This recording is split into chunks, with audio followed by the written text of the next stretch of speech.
Halo, selamat pagi pemirsa, apa kabar Anda di pagi hari ini? Senang sekali saya Heri Oron kembali menjumpai Anda dalam Berita Papua. Sejumlah informasi dan berita aktual telah kami sajikan dalam tim redaksi kami. Berikut 3 berita utama yang akan kami sajikan untuk Anda. 2 pengedar dan bandar narkoba di Mimika diringkus polisi. Ratusan paket sabu-sabu disita petugas.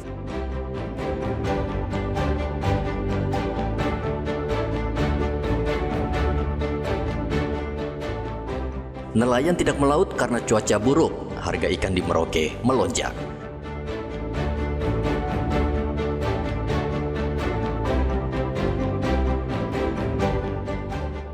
Gua Binsari atau Gua Nenek di Biak masih menjadi lokasi wisata sejarah dan edukasi bagi wisatawan yang ingin melihat tempat persembunyian tentara Jepang pada Perang Dunia Kedua.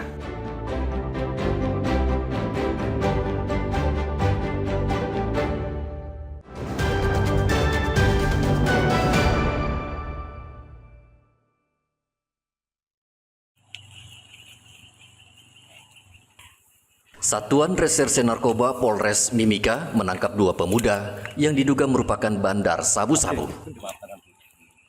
Kasus ini tergolong besar karena dari tangan 2 pemuda ini, polisi menemukan sekitar 400 paket sabu-sabu yang siap diedarkan.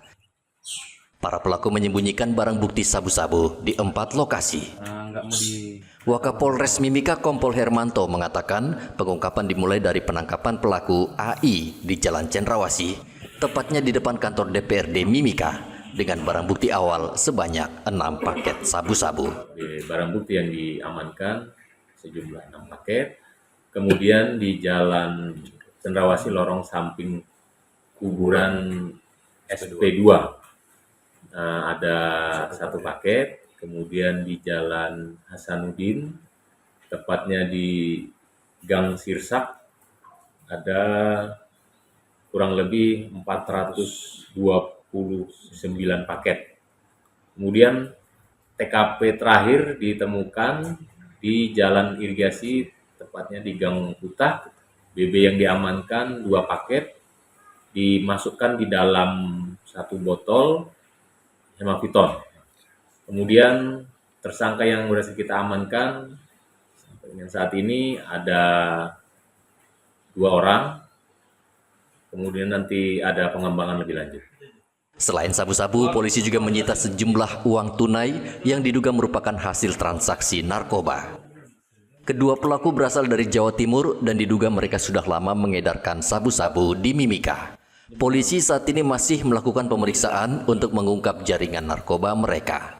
Kedua pelaku terancam hukuman penjara 7 tahun.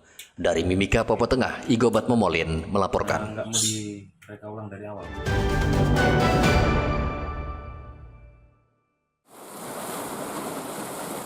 Cuaca buruk terus melanda perairan selatan Papua. Ketinggian gelombang mencapai 2 hingga 3 meter. Bagi nelayan, kondisi itu menyebabkan penghasilan mereka jauh menurun karena para nelayan tidak berani mencari ikan. Akibatnya juga dirasakan masyarakat Merauke. Harga ikan laut melonjak tajam karena pasokan ikan menjadi berkurang. Di pasar sore Jalan Ahmad Yani, harga ikan beberapa hari terakhir naik berkisar 10 hingga 15 ribu rupiah untuk 1 tali. Ikan yang dijual jenis ikan bandan dan ikan paha-paha. Biasanya untuk 1 ikat ikan bandan berisi 3 ekor harganya 35 ribu rupiah. Namun saat ini harganya sudah naik menjadi 50 ribu rupiah. Begitu juga untuk ikan jenis paha-paha. Kenapa bisa agak kurang begitu, Bu? Agak cuaca, ombak ya? Cuaca hujan. Oh, kalau sekarang cukup mahal ya? Mahal. Karena ikannya sampai berapa, Bu, yang sekarang satu ikan itu? Ini sudah 35-50. Oh. Tapi nanti masih akan mahal, Bu? Naik lagi nanti? Nelayan pun belum mengetahui kapan cuaca buruk berakhir melanda perairan Papua Selatan. Namun berdasarkan perakiraan BMKG, selama sepekan cuaca di Merauke masih akan diguyur hujan ringan. Muhammad Ridwan melaporkan dari Merauke, Papua Selatan.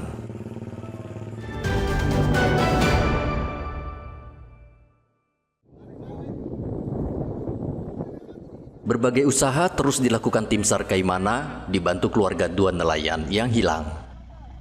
Usaha yang dilakukan mulai dari memperluas lokasi pencarian hingga mencari di berbagai pesisir pantai.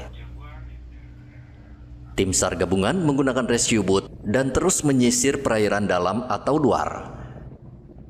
Selain itu, tim SAR bersama keluarga korban juga menggunakan 1 perahu fiber dan 3 longboat menyusuri sekitar perairan Kaimana hingga perairan Lakahia.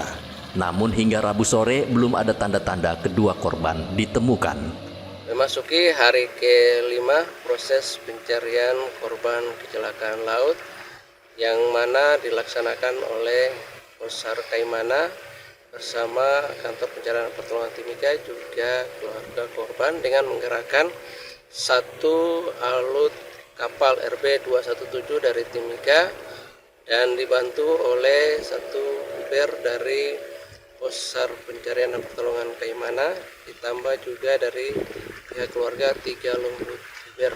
Sampai dengan saat ini belum membuahkan hasil dan pencarian akan dilanjutkan pada hari berikut. Sandi dan Basri berlayar dari kota Kaimana pada hari Kamis ke Pulau Lakahia dan harusnya sudah kembali ke Kaimana pada hari Jumat. Karena tidak kembali, keluarga korban melapor ke tim SAR. Diduga perahu cepat yang digunakan kedua nelayan dihantam gelombang tinggi di perairan Kaimana. Nelayan diimbau rutin mengecek informasi cuaca di BMKG saat akan mencari ikan. Igobat Memolin melaporkan dari Kaimana, Papua Barat.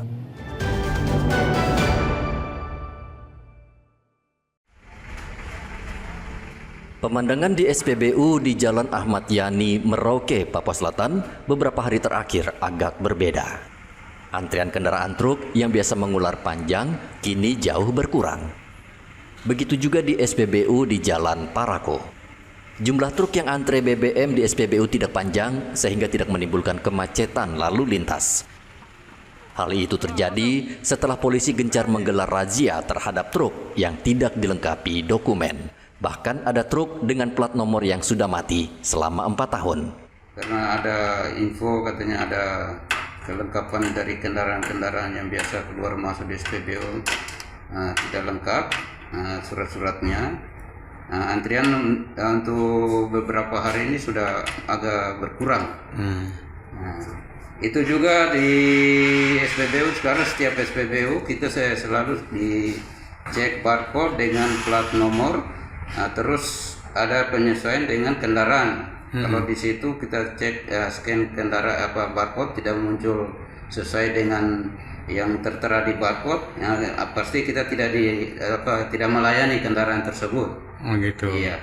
Khusus untuk trek itu kira-kira berapa jatah yang dikeluarkan SPBU untuk solar itu, Pak? Untuk solar yang kita setiap hari ya 120 untuk roda 6 dengan 60 liter untuk roda 4. Itu dijual habis ya setiap hari berapa KL?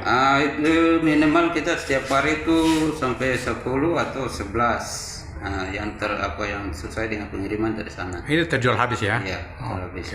Sekarang kita ada penambahan waktu sampai jam 12. Jam 12 siang? Jam 12 siang. Pekan lalu polisi menilang pengendara 15 truk dan 2 kendaraan minibus. Kendaraan itu hampir setiap hari antre BBM di SPBU. Ternyata setelah dicek oleh polisi, plat nomor kendaraan tersebut sudah mati selama 4 tahun.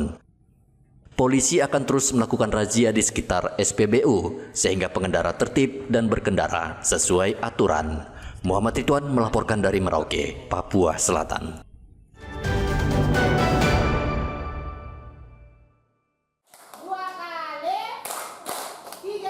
Program makanan bergizi gratis di Merauke, Papua Selatan masih menemui banyak kendala.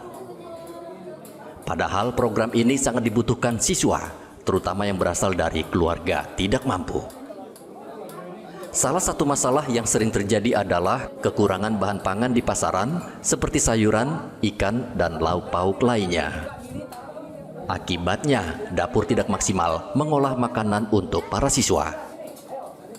Menurut Koordinator Dapur MBG, Kadaria, jika bahan pangan tersedia, terkadang harganya mahal, sehingga tidak sesuai dengan harga yang sudah ditentukan. Kadaria terpaksa mengubah menu yang sudah ditentukan. Ia meminta pengelola dapur jauh-jauh hari sudah mempersiapkan dan merancang bahan pangan yang akan digunakan. Untuk kendala sendiri Pak, biasanya kita di bahan baku itu seperti penyediaan sayur dan buah itu kadang agak sulit Pak. Jadi seperti buah itu kadang tidak beragam. Seperti contoh untuk bulan ini tuh yang ada cuma jeruk dan pisang. Jadi untuk hari-harinya itu walaupun kita sudah sediakan, misal kita mau pakai buah lain tapi karena tidak ada jadinya pisang lagi. Kalau untuk jenis pangannya kita kan sering kekurangan ya, bahkan kosong dan mahal ya.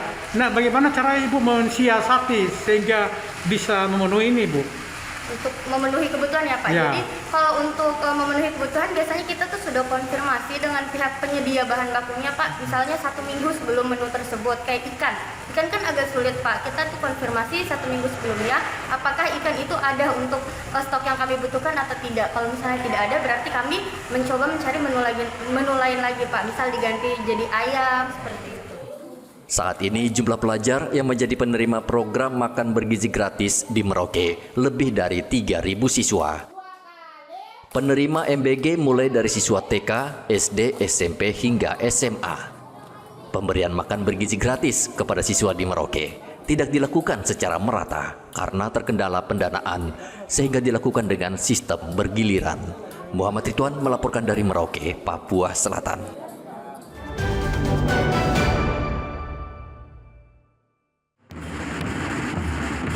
Orang tua siswa di Merauke berharap tidak ada pungutan liar yang dibungkus dengan pungutan resmi saat penerimaan siswa baru. Dinas Pendidikan dan Kepolisian diimbau memantau jika ada permintaan uang dengan modus pungutan resmi dari sekolah. Menurut orang tua siswa, mereka sudah sangat miskin sehingga program pendidikan gratis harusnya benar-benar dijalankan seluruh sekolah negeri. Rasanya agak berat. Iya, Pak. Pekerjaan semakin kurang. Jadi melihat kekurangan di rumah banyak. Jadi mau perhatikan anak-anak pulang sekolah serba salah. Jadi Bapak sambut baik ini ya? Iya. Iya, artinya kalau penerimaan baru, murid baru tidak ada penerimaan pengeluaran lagi ya? Iya. Kebutuhan banyak Pak. Kekurangan banyak juga ya, Iya. kebutuhan. Jadi tidak setuju kalau ada pungutan-pungutan itu, tambahan. Tidak setuju ya? Oke. Saat penerimaan siswa baru kerap kali muncul pungutan di luar ketentuan pemerintah yang sengaja dilakukan sekolah. Sekolah biasanya melakukan pungutan dengan modus sesuai kesepakatan. Modus ini sudah sering terjadi dan sangat memberatkan orang tua siswa. Muhammad Ridwan melaporkan dari Merauke, Papua Selatan.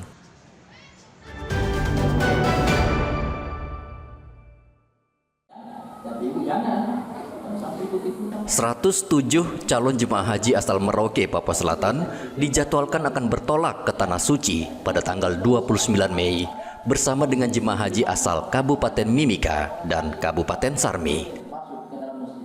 Seluruh calon jemaah haji akan berangkat ke embarkasi Makassar dari Merauke pada tanggal 20 Mei.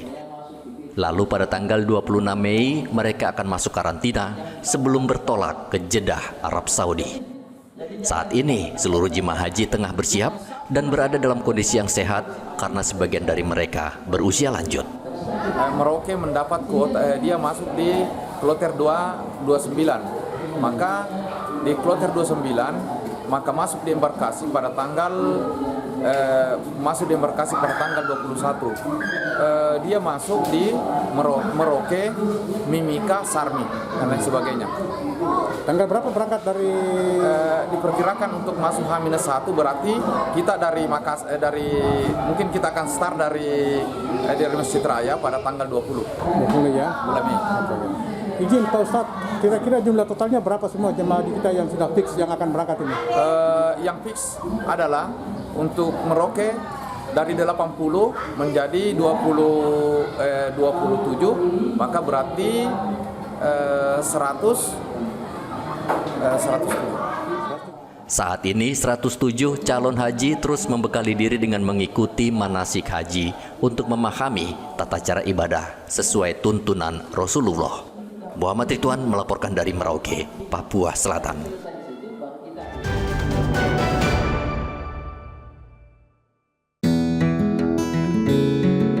Biak Numfor adalah salah satu kabupaten di Provinsi Papua yang terdiri dari 2 buah pulau besar, yaitu Pulau Biak dan Pulau Numfor, serta gugusan 42 pulau-pulau kecil. Untuk menuju ke Pulau Biak, wisatawan dapat menggunakan pesawat terbang atau kapal laut. Biak mempunyai potensi wisata yang sangat besar, salah satunya wisata sejarah. Posisi geografis yang strategis menjadikan Biak sebagai lokasi penting dan saksi sejarah Perang Dunia Kedua di Pasifik. Banyak sekali peninggalan Perang Dunia Kedua di Biak, baik di daratan maupun di lautan. Salah satu lokasi wisata sejarah yang patut Anda kunjungi jika ke Pulau Biak adalah Gua Binsari, yang juga dikenal sebagai Gua Jepang. Nama asli gua ini adalah Abyab Binsari, yang artinya sebagai gua nenek. Tidak seperti gua dan bunker lain yang melindungi tentara Jepang, gua ini bukanlah gua buatan yang sengaja dibuat, melainkan gua alami dengan stalaktit yang menggantung indah di atap gua yang tinggi. Sebelum Sekutu mendarat di dia, gua ini memang tidak diketahui orang banyak. Orang tidak tahu gua ini. Ya. Nanti waktu Sekutu atau waktu tentara Dainippon, tentara Jepang menduduki kota Biak ini khususnya di pantai Amroben sampai di Nures itu, baru mereka jajaki jalan-jalan ke hutan, baru mereka ketemu gua ini. Sehingga gua ini mereka gunakan sebagai tempat berlindung. Nah, Jepang ketemu gua ini, maka sekarang gua itu biasa disebut gua Jepang. Jadi bukan nama asli, tapi Jepang menggunakan gua ini sebagai tempat untuk bersembunyi, sebagai pangkalan untuk mengamankan diri. Sesuai dengan namanya, kepercayaan masyarakat setempat adalah bahwa terdapat seorang nenek tinggal di dekat gua sebelum kedatangan Jepang. Tetapi setelah kedatangan orang Jepang, nenek tersebut menghilang tanpa jejak. Abian Binsari menjadi saksi bisu Perang Dunia II dari 27 Mei 1944 hingga 20 Juni 1944. Dari cerita sejarah yang ada, konon banyak tentara Jepang yang tewas akibat serangan sekutu di gua ini. Sekutu melancarkan serangan dengan menjatuhkan bom langsung di gua Jepang Binsari.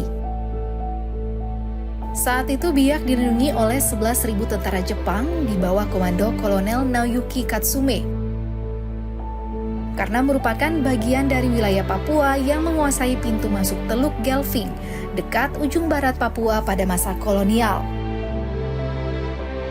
Karena posisinya yang strategis, tentara Jepang menggunakan Biak sebagai tempat pertahanan melawan sekutu selama Perang Dunia Kedua. Di bawah Kolonel Kuzume, infanteri ke-222, Jepang tidak menyukai gagasan memerangi musuh di wilayah pesisir dan memutuskan untuk mengembangkan taktik lain untuk dengan mudah menangkap sekutu menggunakan jaringan bawah tanah. Dari gua inilah Jepang melancarkan serangan dengan menembak jatuh sebuah pesawat sekutu yang terbang tepat di atas gua. Namun ini menjadi salah satu kelemahan tentara Jepang karena sekutu bisa mengetahui posisinya. Ketika bom sekutu dijatuhkan, sekitar 3.000 tentara Jepang mati karena terjebak di gua. Ada sekitar 1.000 tulang belulang tentara Jepang telah diambil oleh keluarganya dan dibawa kembali ke Jepang. Gua Jepang Binsari adalah museum alam yang menyimpan peninggalan sejarah yang berharga. Berawal dari serangan yang meninggalkan sisa-sisa kekejaman sekutu, tempat ini telah menjadi sumber sejarah yang akan diwariskan kepada generasi mendatang. Jarak dari Gua Binsari ke pusat kota diperkirakan sekitar 30 menit dengan transportasi darat. Anda akan dibuat terpesona oleh keindahan hutan yang memiliki keanekaragaman sumber daya alam. Gua Binsari ini merupakan salah satu tujuan yang paling banyak dikunjungi wisatawan karena merupakan tempat yang menarik untuk berfoto. Tempat ini tidak hanya tujuan wisata, tetapi juga sumber pendidikan sejarah. Gua Binsari telah diusulkan oleh pemerintah setempat sebagai objek wisata yang terdaftar sebagai warisan dunia pada UNESCO. Pribadi memang suka ya tentang terkait dengan museum-museum, apalagi ada kaitan dengan perjuangan bangsa.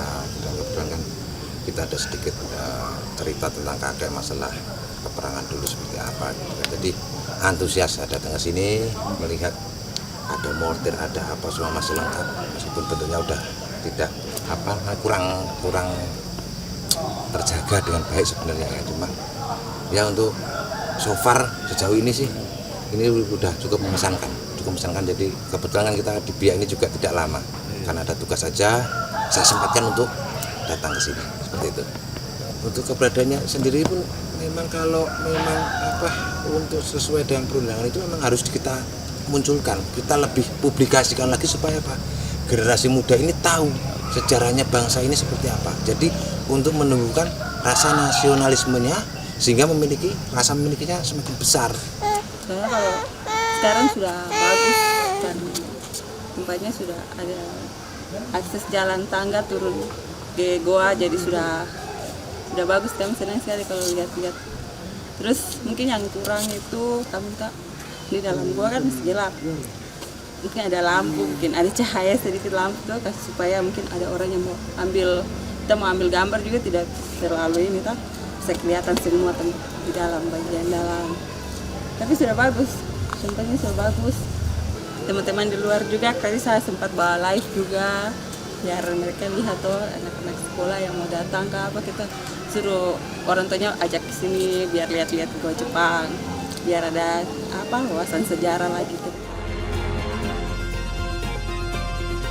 Destinasi wisata yang satu ini pastinya sangat cocok bagi Anda yang tertarik dengan sejarah dan dunia mistis. Berdasarkan cerita di atas, pastinya tidak semua orang bersedia atau berani masuk ke dalam gua. Pastikan ketika Anda datang ke destinasi wisata ini tetap menjaga sopan santun untuk menghargai dan menghormati berbagai peninggalannya. Rianto Nai melaporkan dari Biak, Papua.